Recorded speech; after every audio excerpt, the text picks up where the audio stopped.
या देवी सर्वभूतेषु दयारूपेण संस्थिता नमस्तस्यै नमः तस्यै नमो नमः। 7वां अध्याय चंड और मुंड का वध। ध्यान। मैं मातंगी देवी का ध्यान करता हूँ। वे रत्नमय सिंहासन पर बैठकर पढ़ते हुए तोते का मधुर शब्द सुन रही हैं। उनके शरीर का वर्ण श्याम है। वे अपना एक पैर कमल पर रखे हुए हैं और मस्तक पर अर्धचंद्र धारण करती हैं तथा कल्हार पुष्पों की माला धारण किए वीणा बजाती हैं। उनके अंग में कसी हुई चोली शोभा पा रही है। वे लाल रंग की साड़ी पहने हाथ में शंखमय पात्र लिए हुए हैं। उनके बदन पर मधु का हल्का हल्का प्रभाव जान पड़ता है और ललाट में बेंदी शोभा दे रही है। ऋषि कहते हैं, तदनंतर शुंभ की आज्ञा पाकर वे चंड मुंड आदि दैत्य चतुरंगिणी सेना के साथ अस्त्र शस्त्रों से सुसज्जित होकर चल दिए। फिर गिरिराज हिमालय के स्वर्ण में ऊंचे शिखर पर पहुंचकर उन्होंने सिंह पर बैठी देवी को देखा। वे मंद मंद मुस्कुरा रही थीं। उन्हें देखकर दैत्य लोग तत्परता से पकड़ने का उद्योग करने लगे। किसी ने धनुष तान लिया, किसी ने तलवार संभाली और कुछ लोग देवी के पास आकर खड़े हो गए। तब अंबिका ने उन शत्रुओं के प्रति बड़ा क्रोध किया। उस समय क्रोध के कारण उनका मुख काला पड़ गया, ललाट में भौहें टेढ़ी हो गईं और वहां से तुरंत विकराल मुखी काली प्रकट हुई जो तलवार और पाश लिए हुई थी। वे विचित्र खटवांग धारण किए और चीते के चर्म की साड़ी पहने नरमुंडों की माला से विभूषित थीं। उनके शरीर का मांस सूख गया था, केवल हड्डियों का ढांचा था जिससे वे अत्यंत भयंकर जान पड़ती थीं। उनका मुख बहुत विशाल था। जीभ लपलपाने के कारण वे और भी डरावनी प्रतीत होती थीं। उनकी आंखें भीतर को धसी हुई और कुछ लाल थीं। वे अपनी भयंकर गर्जना से संपूर्ण दिशाओं को गुंजा रही थीं। बड़े बड़े दैत्यों का वध करती हुई वे कालिका देवी बड़े वेग से दैत्यों की उस सेना पर टूट पड़ीं और उन सबको भक्षण करने लगीं। वे पार्श्वरक्षकों, अंकुशधारी महावतों, योद्धाओं और घंटा सहित कितने ही हाथियों को एक ही हाथ से पकड़कर मुंह में डाल लेती थीं। इसी प्रकार घोड़े, रथ और सारथी के साथ रथी सैनिकों को मुंह में डालकर वे उन्हें बड़े भयानक रूप से चबा डालती थीं। किसी के बाल पकड़ लेती, किसी का गला दबा देती, किसी को पैरों से कुचल डालती और किसी को छाती के धक्के से गिराकर मार डालती थीं।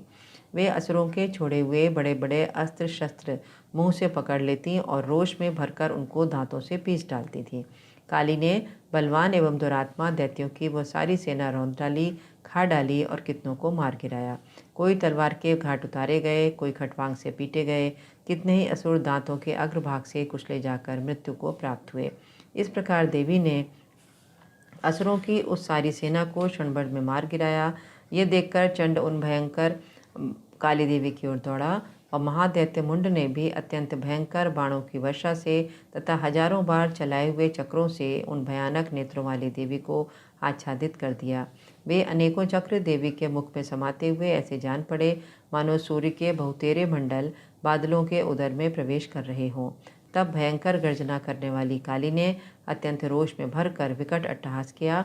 उस समय उनके विकराल बदन के भीतर कठिनता से देखे जा सकने वाले दांतों की प्रभा से वे अत्यंत उज्ज्वल दिखाई देती थीं। देवी ने बहुत बड़ी तलवार हाथ में लेकर हम का उच्चारण करके चंड पर धावा किया और उसके केश पकड़कर उसी तलवार से उसका मस्तक काट डाला। चंड को मारा गया देखकर मुंड भी देवी की ओर दौड़ा। तब देवी ने रोष में भरकर उसको भी तलवार से घायल करके धरती पर सुला दिया। महापराक्रमी चंड और मुंड को मारा गया देखकर मरने से बची हुई बाकी सेना भय से व्याकुल होकर चारों ओर भाग गई। तदनंतर काली ने चंड और मुंड का मस्तक हाथ में ले चंडिका के पास जाकर प्रचंड अट्टहास करते हुए कहा, देवी, मैंने चंड और मुंड नामक इन दो महापशुओं को तुम्हें भेंट किया है। अब युद्ध यज्ञ में तुम शुंभ और निशुंभ का स्वयं ही वध करना। ऋषि कहते हैं, वहां लाए हुए उन चंड और मुंड नामक महादैत्यों को देखकर कल्याणमयी चंडी ने काली से मधुर वाणी में कहा, देवी, तुम चंड और मुंड को मेरे पास लाई हो, इसलिए संसार में चामुंडा के नाम से तुम्हारी ख्याति होगी। इस प्रकार श्री मार्कंडेय पुराण में सावर्णिक मनवंतर की कथा के अंतर्गत देवी महात्म्य में चंड मुंड वध नामक 7वां अध्याय। 8वां अध्याय रक्त बीज वध। ध्यानम। मैं अणिमा आदि सिद्धिमयी किरणों से आवृत भवानी का ध्यान करता हूँ। उनके शरीर का रंग लाल है, नेत्रों में करुणा लहरा रही है और हाथों में पाश, अंकुश, बाण और धनुष शोभा पाते हैं। ऋषि कहते हैं, चंड और मुंड नामक दैत्यों के मारे जाने तथा बहुत सी सेना का संहार हो जाने पर दैत्यों के राजा प्रतापी शुंभ के मन में बड़ा क्रोध हुआ और उसने दैत्यों की संपूर्ण सेना को युद्ध के लिए कूच करने की आज्ञा दी। वो बोला, आज उदायुत नाम के 86 दैत्य सेनापति अपनी सेनाओं के साथ युद्ध के लिए प्रस्थान करें। कंबू नाम के दैत्यों के 84 सेनानायक अपनी वाहिनी से घिरे हुए यात्रा करें। 50 कोटिवीर्य कुल के और 100 धौम्र कुल के असुर सेनापति मेरी आज्ञा से सेना सहित कूच करें। कालक, दोहरित, मौर्य और काल के असुर भी युद्ध के लिए तैयार हो मेरी आज्ञा से तुरंत प्रस्थान करें। भयानक शासन करने वाला असुर राज शुंभ इस प्रकार आज्ञा देकर सहस्त्रों बड़ी बड़ी सेनाओं के साथ युद्ध के लिए प्रस्थित हुआ। उसकी अत्यंत भयंकर सेना आती देखकर चंडिका ने अपने धनुष की टंकार से पृथ्वी और आकाश के बीच का भाग गुंजा दिया। राजन, तदनंतर देवी के सिंह ने भी बड़े जोर शोर से दहाड़ना आरंभ किया। फिर अंबिका ने घंटे के शब्द से उस ध्वनि को और भी बढ़ा दिया। धनुष की टंकार, सिंह की दहाड़ और घंटे की ध्वनि से संपूर्ण दिशाएं गूंज उठीं। उस भयंकर शब्द से काली ने अपने विकराल मुख को और भी बढ़ा लिया और इस प्रकार वे विजयिनी हुई। उस तुमुलनाद को सुनकर दैत्यों की सेनाओं ने चारों ओर से आकर चंडिका देवी, सिंह और काली देवी को क्रोधपूर्वक घेर लिया। राजन, इसी बीच में इस असुरों के विनाश और देवताओं के अभ्युदय के लिए ब्रह्मा, शिव, कार्तिकेय, विष्णु तथा इंद्र आदि देवों की शक्तियाँ, जो अत्यंत पराक्रम और बल से संपन्न थीं, उनके शरीरों से निकलकर उन्हीं के रूप में चंडिका देवी के पास गईं। जिस देवता का जैसा रूप, जैसी वेशभूषा और जैसा वाहन है, ठीक वैसे ही साधनों से संपन्न होकर उसकी शक्ति असुरों से युद्ध करने के लिए आई। सबसे पहले हंसयुक्त विमान पर बैठी हुई अक्षसूत्र और कमंडलों से सुशोभित ब्रह्मा जी की शक्ति उपस्थित हुई, जिसे ब्रह्माणी कहते हैं। महादेव जी की शक्ति वृषभ पर आरूढ़ हो, हाथों में श्रेष्ठ त्रिशूल धारण किए, महानाग का कंकण पहने, मस्तक में चंद्र रेखा से विभूषित होकर वहां पर पहुंची। कार्तिकेय जी की शक्ति रूपा जगदम्बिका उन्हीं का रूप धारण किए श्रेष्ठ मयूर पे आरूढ़ हो, हाथ में शक्ति लिए दैत्यों से युद्ध करने के लिए आईं। इस प्रकार भगवान विष्णु की शक्ति गरुड़ पे विराजमान हो, शंख, चक्र, गदा, शांग, धनुष तथा खड्ग हाथ में लिए वहां पर आई। अनुपम यज्ञ वाराह का रूप धारण करने वाले श्री हरि की जो शक्ति है, वह भी वाराह शरीर धारण करके वहां उपस्थित हुई। नारसिंह की शक्ति भी नरसिंह के समान शरीर धारण करके वहां आई। उसकी गर्दन के बालों के झटके से आकाश के सारे तारे बिखरे पड़ते थे। इसी प्रकार इंद्र की शक्ति वज्र हाथ में लिए गजराज ऐरावत पर बैठकर वहां आई। इससे भी सहस्र नेत्र थे। इंद्र का जैसा रूप है वैसी ही उसका भी था। तदनंतर उन देव शक्तियों से घिरे हुए महादेव जी ने चंडिका से कहा, मेरी प्रसन्नता के लिए तुम शीघ्र ही इन असुरों का संहार करो। तब देवी के शरीर से अत्यंत भयानक और परम उग्र चंडिका शक्ति प्रकट हुई, जो सैकड़ों गिदड़ियों की भांति आवाज करने वाली थी। उस अपराजिता देवी ने धूमिल जटा वाले महादेव जी से कहा, भगवान, आप शुंभ निशुंभ के पास दूत बनकर जाइए और उन अत्यंत गर्वीले दानव शुंभ निशुंभ दोनों से कहिए, साथ ही उनके अतिरिक्त भी जो दानव युद्ध के लिए यहाँ उपस्थित हों, उनको भी यह संदेश दीजिए। दैत्यों, यदि तुम जीवित रहना चाहते हो तो पाताल को लौट जाओ। इंद्र को त्रिलोकी का राज्य मिल जाए और देवता यज्ञ भाग का उपभोग करें। यदि बल के घमंड में आकर तुम युद्ध की अभिलाषा रखते हो तो आओ, मेरी शिवाएं, मेरी योगिनियाँ तुम्हारे कच्चे मांस से तृप्त हों।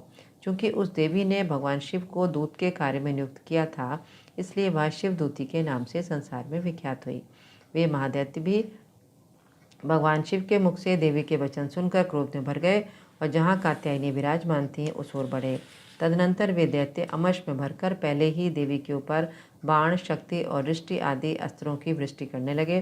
तब देवी ने भी खेल खेल में ही धनुष की टंकार की और उससे छोड़े हुए बड़े बड़े बाणों द्वारा दैत्यों के चलाए हुए बाण, शूल, शक्ति और फरसों को काट डाला। फिर काली उनके आगे होकर शत्रुओं को शूल के प्रहार से विदीर्ण करने लगी और खटवांग से उनका कचूमर निकालती हुई रणभूमि में विचरने लगी। ब्रह्माणी भी जिस जिस ओर दौड़ती, उसी उसी ओर अपने कमंडलों का जल छिड़क कर शत्रुओं के ओज और पराक्रम को नष्ट कर देती थी। माहेश्वरी ने त्रिशूल से, वैष्णवी ने चक्र से और अत्यंत क्रोध में भरी हुई कुमार कार्तिकेय की शक्ति ने शक्ति से दैत्यों का संहार आरंभ किया। इंद्र शक्ति के वज्र प्रहार से विदीर्ण होकर सैकड़ों दैत्य दानव रक्त की धारा बहाते हुए पृथ्वी पर सो गए। वराही शक्ति ने कितनों को अपने थूथन की मार से नष्ट किया। डाढ़ों के अग्रभाग से कितनों की छाती छेद डाली। कितने ही दैत्य उसकी चक्र की चोट से विदीर्ण होकर गिर पड़े। नारसिंगी भी दूसरे दूसरे महादैत्यों को अपने नखों से विदीर्ण करके खाती और सिंहनाद से दिशाओं और आकाश को गुंजाती हुई युद्ध क्षेत्र में विचरने लगी। कितने ही असुर शिवदूती के प्रचंड अट्टहास से अत्यंत भयभीत हो पृथ्वी पर गिर पड़े और गिरने पर उनको शिवदूती ने उस समय अपना ग्रास बना लिया। इस प्रकार क्रोध में भरे हुए मातृगणों को नाना प्रकार के उपायों से बड़े बड़े असुरों का मर्दन करते देख दैत्य सैनिक भाग खड़े हुए। मातृगणों से पीड़ित दैत्यों को युद्ध से भागते देख रक्तबीज नामक महादैत्य क्रोध में भरकर युद्ध करने के लिए आया। उसके शरीर से जब रक्त की बूंद पृथ्वी पर गिरती तब उसी के समान शक्तिशाली एक दूसरा महादैत्य पृथ्वी पर पैदा हो जाता। महासुर रक्तबीज हाथ में गदा लेकर इंद्र शक्ति के साथ युद्ध करने लगा। तब ऐन्द्री ने अपने वज्र से रक्तबीज को मारा। वज्र से घायल होने पर उसके शरीर से बहुत सा रक्त चूने लगा और उससे उसी के समान रूप और पराक्रम वाले योद्धा उत्पन्न होने लगे। उसके शरीर से रक्त की जितनी बूंदें गिरी उतने ही पुरुष उत्पन्न हो गए। वे सभी रक्तबीज के समान ही वीर्यवान, बलवान और पराक्रमी थे। वे रक्त से उत्पन्न होने वाले पुरुष भी अत्यंत भयंकर अस्त्र शस्त्रों का प्रहार करते हुए वहाँ मातृगणों के साथ घोर युद्ध करने लगे। पुनः वज्र के प्रहार से जब उसका मस्तक घायल हुआ तब रक्त बहने लगा और उससे हजारों पुरुष उत्पन्न हो गए। वैष्णवी ने युद्ध में रक्तबीज पर चक्र का प्रहार किया। ऐन्द्री ने उस महादैत्य सेनापति को गदा से चोट पहुंचाई। वैष्णवी के चक्र से घायल होने पर उसके शरीर से जो रक्त बहा और उससे जो उसी के बराबर आकार वाले सहस्त्रों महादैत्य प्रकट हुए, उनके द्वारा संपूर्ण जगत व्याप्त हो गया। कौमारी ने शक्ति से, वाराही ने खड्ग से और माहेश्वरी ने त्रिशूल से महादैत्य रक्तबीज को घायल किया। क्रोध में भरे हुए उस महादैत्य रक्तबीज ने भी गदा से सभी मातृशक्तियों पर पृथक पृथक प्रहार किया। शक्ति और शूल आदि से अनेक बार घायल होने पर जो उसके शरीर से रक्त की धारा पृथ्वी पर गिरी, उससे भी निश्चय ही सैकड़ों असुर उत्पन्न हुए। इस प्रकार उस महादैत्य के रक्त से प्रकट हुए असुरों द्वारा संपूर्ण जगत व्याप्त हो गया। इससे उन देवताओं को बड़ा भय हुआ। देवताओं को उदास देखकर चंडिका ने काली से शीघ्रतापूर्वक कहा, चामुंडे, तुम अपना मुख और भी फैलाओ तथा मेरे शस्त्रपात से गिरने वाले रक्त बिंदुओं और उनसे उत्पन्न होने वाले महादैत्यों को तुम अपने इस उतावले मुख से खा जाओ। इस प्रकार रक्त से उत्पन्न होने वाले महादैत्यों का भक्षण करती हुई तुम रण में विचरती रहो। ऐसा करने से उस दैत्य का सारा रक्त क्षीण हो जाने पर वह स्वयं भी नष्ट हो जाएगा। उन भयंकर दैत्यों को जब तुम खा जाओगी तब दूसरे नए दैत्य उत्पन्न नहीं हो सकेंगे। काली से यो कहकर चंडिका देवी ने शूल से रक्तबीज को मारा और काली ने अपने मुख में उसका रक्त ले लिया। तब उसने वहाँ चंडिका पर गदा से प्रहार किया, किंतु उस गदापात ने देवी को तनिक भी वेदना नहीं पहुँचाई। रक्तबीज के घायल शरीर से बहुत सा रक्त गिरा, किंतु ज्यों ही वह गिरा त्यों ही चामुंडा ने उसको अपने मुख में ले लिया।